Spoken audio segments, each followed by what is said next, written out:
começou o julgamento do Bolsonaro, né, da inelegibilidade. E a estratégia jurídica da defesa nesse processo que pode torná-lo inelegível, né, está fazendo das tripas coração, porque o TSE vai retomar amanhã, né, com os primeiros votos. Além disso, adoro esse TP, fica um vai e volta. Parece o Lula viajando, vai e volta.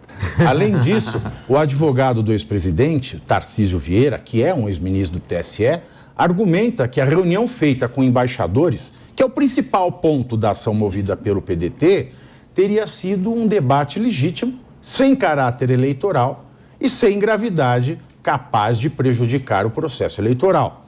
Na última quinta-feira, durante o julgamento, Tarcísio classificou as palavras usadas por Bolsonaro como inadequadas e ácidas, porém as chamou de diálogo institucional público. Hoje, em vista à Assembleia Legislativa de São Paulo, em visita à Assembleia Legislativa aqui de São Paulo, Bolsonaro disse que considera injustiça uma eventual perda de seus direitos políticos, aspas, é justo caçar os direitos políticos de alguém que se reuniu com embaixadores? Não é justo. Falar atacou a democracia, aperfeiçoamento, colocar camadas de proteção, isso é bom para a democracia, fecho aspas.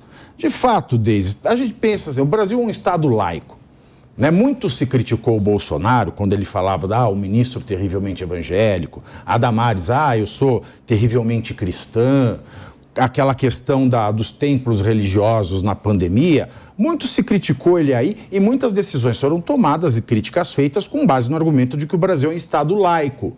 O Estado laico o Estado não tem nenhuma religião oficial e, ao mesmo tempo, respeita todas as denominações religiosas, inclusive a ausência delas. Você pode ter qualquer religião, trocar de religião, não ter religião, passar a ter uma religião, passar a não ter. Ou seja, o Estado laico, ele respeita tudo. E como ele não tem religião, o Estado não tem dogmas. É isso que o Estado laico quer dizer. O Estado não tem dogma.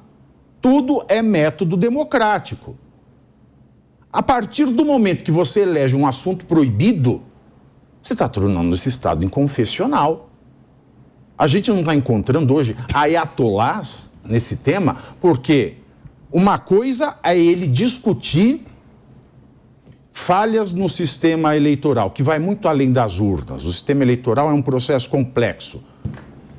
Outra coisa é ele fazer uma reunião para aproveitar só a candidatura dele, porque quando você está falando do sistema, você coloca todas as candidaturas no mesmo patamar, porque estão todas elas respondendo pelo mesmo processo eleitoral. Agora, se discutir é proibido, nós não estamos mais num Estado laico, nós estamos num Estado confessional, você concorda? Pavinato, tu sabe que, falando desse julgamento do Bolsonaro, eu acho que tem alguns pontos aí, eu tento organizar, porque a gente começa a falar que vem um monte de coisa na cabeça, mas esse julgamento do Bolsonaro, ele deveria ser somente do ponto de vista jurídico, mas está muito claro desde o início que aqui na política brasileira existe uma politização do judiciário. Então, o que eu tenho visto nesse julgamento dele, o que eu vi na primeira reunião do julgamento, é um julgamento muito mais político do que jurídico. Então, parece, a gente já está até fazendo a aposta de qual vai ser o resultado, porque a gente sabe o teor político de cada ministro e como cada ministro vai votar. Então, existe uma politização do judiciário que está prejudicando todo o sistema como um todo. E aí, a impressão que eu tenho é que esse julgamento dele... Eu sempre fui uma crítica em relação à verborragia do Bolsonaro. Eu sempre alertei o quão isso poderia ser maléfico para o governo dele. Mas nesse julgamento em si, o que ficou muito claro na semana passada é que existe uma politização muito maior. A impressão que se dá é que vamos tirar esse cara do jogo de qualquer jeito. Então, tem que tirar o Bolsonaro. Não importa se vai ser por causa da reunião com os embaixadores, se vai ser por causa dos 3 anos anteriores de governo dele, porque isso ficou muito claro no julgamento, né? Falaram dos 3 anos de governo do Bolsonaro até culminar na reunião com os embaixadores, quando a reunião com os embaixadores era o propósito do julgamento, né? Isso ficou claro de todas as partes. E aí me parece que tem também uma necessidade, não é nem uma necessidade, mas é uma releitura do ficha limpa ao seu bel prazer. Cada um que vai lá e fala e julga o ex-presidente Jair Bolsonaro tem uma releitura do ficha limpa. Mas, tirando todas as críticas que elas têm que ser feitas, me parece que esse julgamento dele está muito mais com o sentido político, uma releitura do ficha limpa e vamos tirar esse cara de jogo de qualquer jeito. A motivação ela é puramente política nesse caso, e aí está tudo errado. E aí a pessoa que criticava a Lava Jato lá atrás, hoje tem muita gente que aplaude. Pois tem muita gente que aplaude. Ah, não, precisamos, é um mal maior, é um bem maior, é uma causa especial. E de causa de exceção em causa de exceção, Nicole, nós viramos um estado de exceção. Esse é o grande problema, né? Mas tem uma série de intelectuais norte-americanos que estão discutindo as crises da democracia, né? A gente tem o Levitsky, né? Aquela famosa obra Como as Democracias Morrem, Yasha Mounk, que escreveu O Povo contra a Democracia, e anos atrás, década de 70, o Robert Dow. E o que eles vão dizer, né? Que o regime democrático, não que ele seja perfeito, mas ele é mais ou menos o menos pior, né? E ele depende exclusivamente da confiança.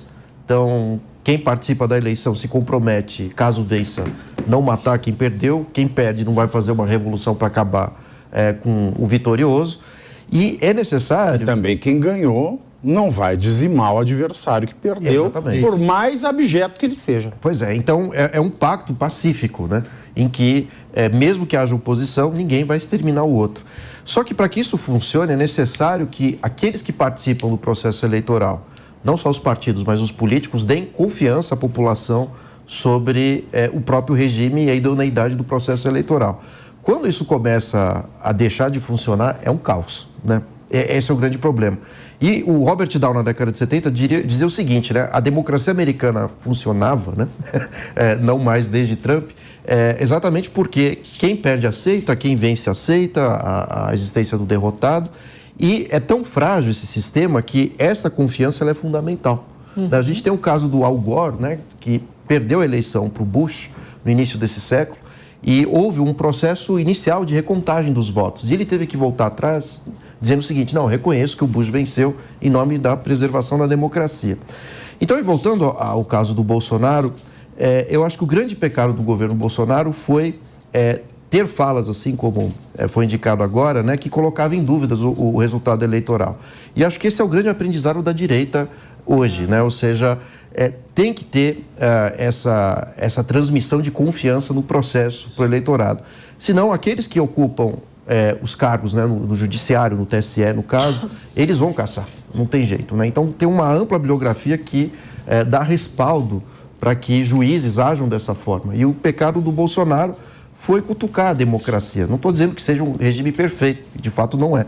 Mas, entre isso e uma ditadura, é melhor que a gente tenha um processo eleitoral que, por mais criticável que seja, ainda assim, ele é uma via pacífica para a gente ter alternância de poder. Mas esse é o ponto. Criticar. A crítica é a base da ciência. O que é a ciência? A ciência é premissas e as teses. Se você descobre alguma coisa, pode mudar a tese. Então, a ciência ela vai evoluindo. O que é o método científico, segundo Karl Popper? Nós temos uma tese que é tido como verdadeiro, mas a ciência sabe que não conhece a verdade. Então, a tese, que é considerada verdadeira, ela fica sendo bombardeada todo dia com crítica, para que ela se mantenha como verdadeira ou para que algo surja no lugar dela e seja, então, o verdadeiro, e aquilo fica no registro histórico da ciência. Por exemplo, a física de Isaac Newton ficou por 200 anos como verdadeira, até que Einstein mudou a teoria. Essa é a ciência. E a democracia ela é a aplicação do método científico no governo da coisa pública. Ou seja, não existe um passo a passo. Você, na democracia, pode ser candidato, todo mundo pode ser candidato, todo mundo pode escolher quem vai representar, e quem foi eleito não pode fazer o que quiser. Tem que respeitar a liberdade e a igualdade existencial / jurídica de todo mundo. Então você vai ajambrar tudo respeitando esses dois princípios fundamentais, que é a igualdade de todo mundo, eleito ou não eleito, né, fracassado ou vitorioso, e também a liberdade. Cada um tem que ter a consciência de que a sua liberdade também, ela tem que observar a igualdade do outro, porque o princípio da igualdade diz que nós temos o mesmo valor jurídico dentro do país. Então, ela é um método. Então, você pode fazer o que quiser. Você pode criticar absolutamente tudo, porque esse é o método científico. Agora, eu acho que um ponto relevante... Ou virou a Santíssima Trindade? Não, assim, mas eu concordo com o ponto do Nicoli nesse sentido, por conta do posicionamento de onde o Bolsonaro estava quando fez as críticas. Ele, como indivíduo, não estava falando como indivíduo, mas como representante da presidência da República, que é uma instituição de Estado. Então, nesse contexto, convocar os embaixadores e passar uma mensagem de descredibilização do processo eleitoral, que a gente sabe que alimenta uma camada enorme da população que até hoje acredita nisso, e vários que estão acompanhando com a gente aqui também vão levar adiante esse discurso de descredibilização do processo eleitoral, e gera essa fissura, e que no final de contas é um ataque institucional, é uma maneira de você enfraquecer a instituição das eleições democráticas.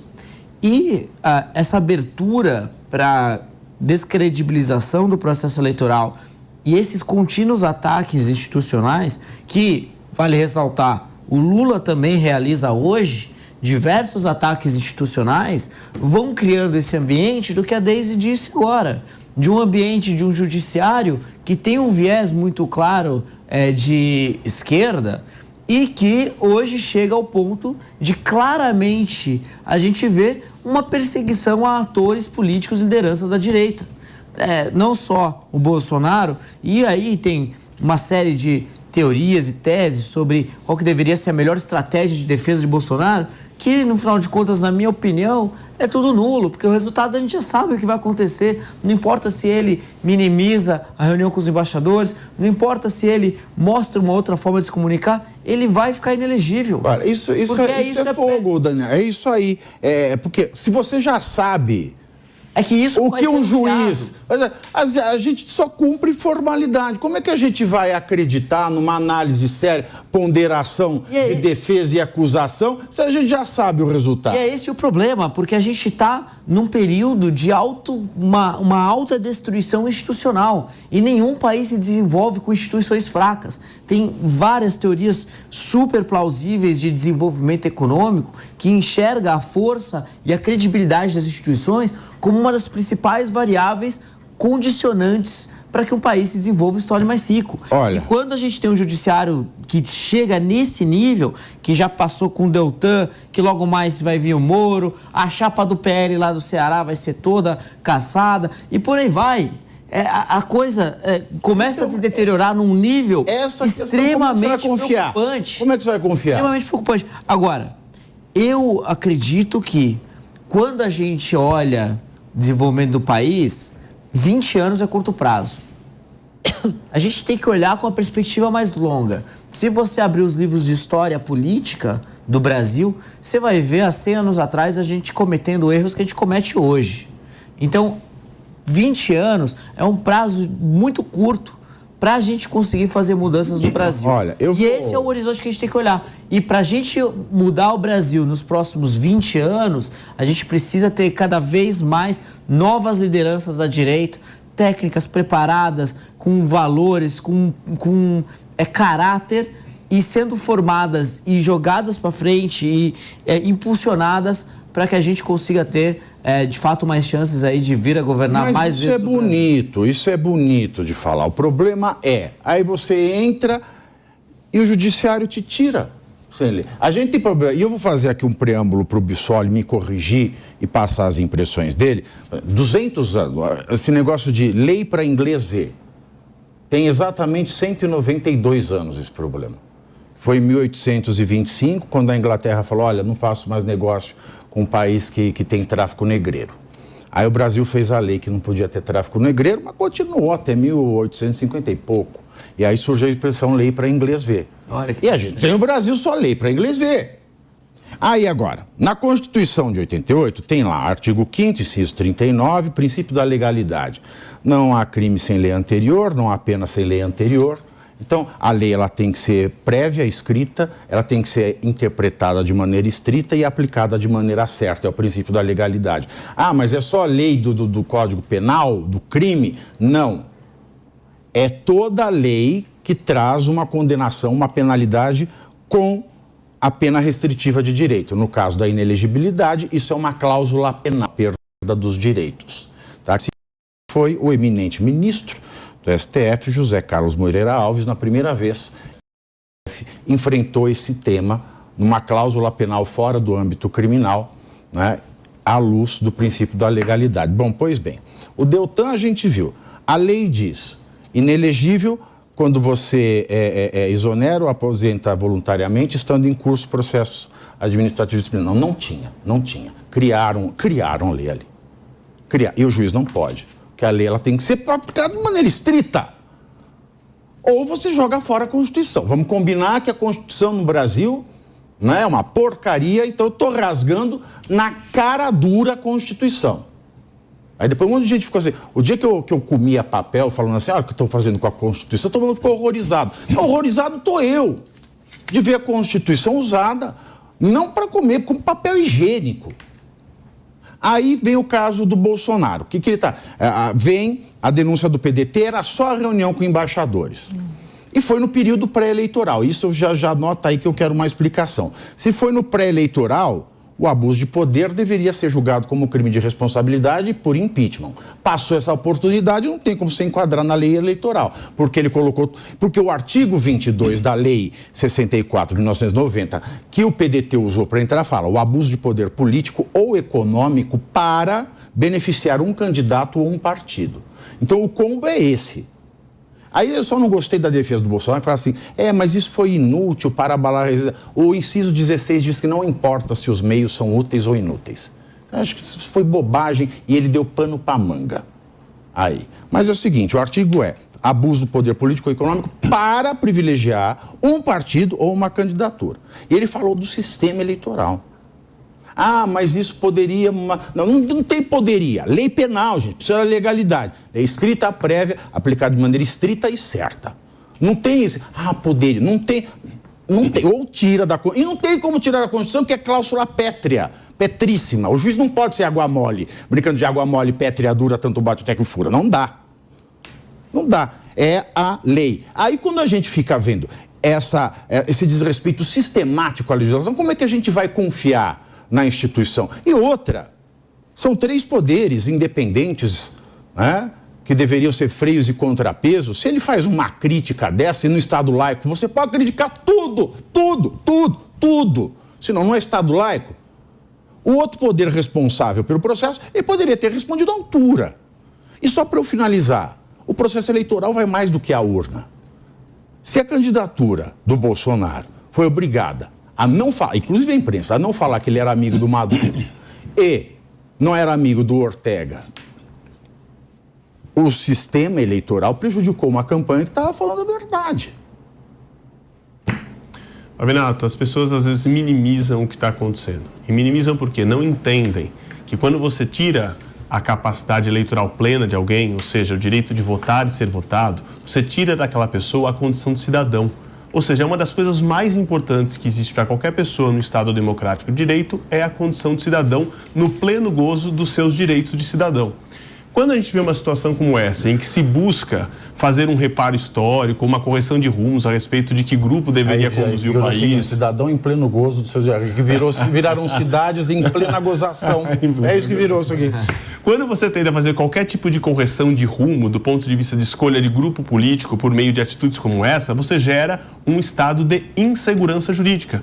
Nesse sentido, tem um ministro do Supremo, que eu sei que ele é super polêmico, muitos questionam ele, mas eu acho um dos ministros mais qualificados do STF, que é o ministro Gilmar Mendes. Eu falo para todo mundo, e usei no caso do Deltan, que eu participei da defesa dele no TSE, e a gente está recorrendo disso ainda, a questão desse julgado do ministro Gilmar no STF, que diz: Nas questões eleitorais, em que pese poder haver evolução de jurisprudência, ou seja, a forma de entender algo, e aí eu estou partindo do princípio que não estão mudando a lei, estão mudando só a interpretação, porque no caso da linha aqui não é nem que mudaram a interpretação, criaram outra redação para ela. Mas partindo do princípio que você possa ter uma jurisprudência, uma evolução de entendimento na jurisprudência, ou por mudança de composição, ou por mudança de situação fática, não importa. A justiça às vezes muda a sua forma de entender.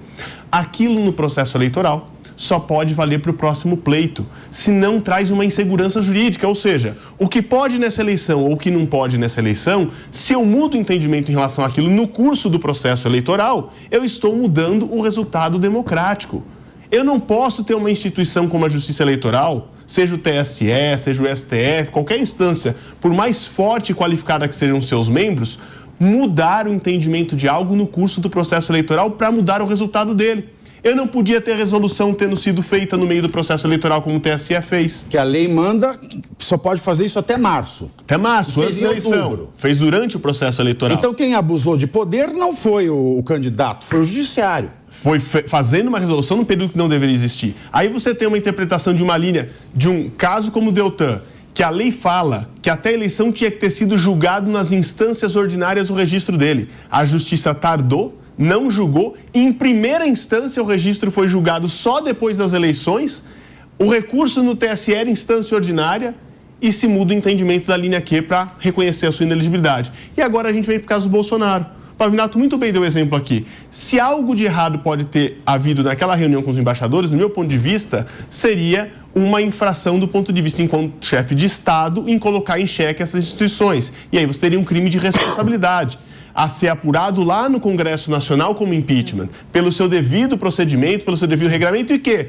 usando o precedente da Dilma, absurdo, mas usando, ele poderia, inclusive, ser empichado e sequer ficar inelegível, como foi o que fizeram com a Dilma. Exatamente. Então, nem a sanção mais gravosa, que seria impeachment, lá no Congresso, que seria o lugar adequado, naquele momento ele poderia ter mantido a sua elegibilidade, a sua condição de direitos políticos. Nesse caso, não. Parece que é o caminho que acharam para não restar saída. Mas o que mais me deixa inconformado nisso, Pavinato, e preocupado talvez, e aí eu trago uma preocupação geral e puxo um pouco o que o Daniel muito bem trouxe aqui a respeito da formação de novas lideranças de direita, de qualificação e pensando no futuro, é que o presidente Bolsonaro não me parece incomodado.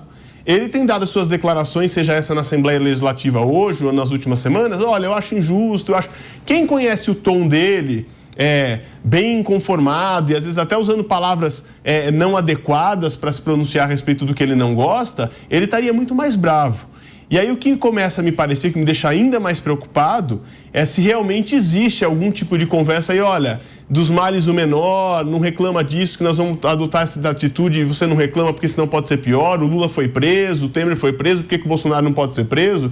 Então eu acho que a gente tem que ter um olhar um pouco mais amplo pensando em matéria do futuro, a atual condição está dada, o PT ganhou as eleições, está no poder e gostem ou não, ficará até o final, a não ser que haja um impeachment do presidente Lula, mas por motivo eleitoral o TSE não vai cassar mais esse mandato e acho que até aqueles que acreditavam nisso já se convenceram de que não. O que precisa é olhar para o futuro. Qual é a próxima eleição? Quem são os próximos personagens? Quem representa a direita com qualidade e com serviço prestado? É o Zema de Minas? É o Tarcísio de São Paulo? Não importa. O que eu acho que tem que haver um comprometimento com uma pauta qualificada de propostas numa agenda de centro-direita ou de direita que tragam os seus representantes desde já para começar a combater esse tipo de coisa. Porque também não dá para alguém querer representar essa pauta no futuro e não estar questionando o que o judiciário está fazendo hoje. Porque admitir que isso pode continuar acontecendo no próximo processo eleitoral. Cadê esses líderes de direita questionando isso? Representando 50 e tantos processo eleitoral, para deixar claro que muita gente não compreende. Processo é um processo. Então, um processo tem começo, meio e fim. Um processo, tá? O processo começa no calendário com o primeiro dia da campanha eleitoral, tá? O meio desse processo é administrado pela Justiça Eleitoral e pelo Ministério Público, né, que fiscaliza isso. E o fim é a urna. A urna é o fim. Então, a urna é só uma partezinha de um processo que é muito maior que ela. O resultado da urna deu Lula. Mas e o processo? Esta é a questão que incomoda. No processo, nós tivemos resolução ilegal e inconstitucional, nós tivemos mudança das regras, nós tivemos desrespeito ao direito de petição, porque enquanto aquele pedido da coligação do Bolsonaro, das rádios da Bahia, nem foi distribuído, foi indeferido de plano e se aplicou uma multa milionária, mais de 20 milhões, por litigância de má-fé, o processo contra o Moro, que começou sem provas, o juiz admitiu, falando que as provas poderiam surgir no curso do processo. Então ninguém sabe o que vale. Então só isso mostra que o processo eleitoral brasileiro não é de confiança. O judiciário brasileiro não é de confiança. E esse é o ponto, porque assim, a gente vê isso acontecendo. Veja, deixar claro, não estou falando de urnas. Estou falando da técnica, do começo e do meio. Tá? Então, assim, exatamente. E confiança no sentido de segurança jurídica, olha, de previsibilidade. Eu vou pedir um minuto.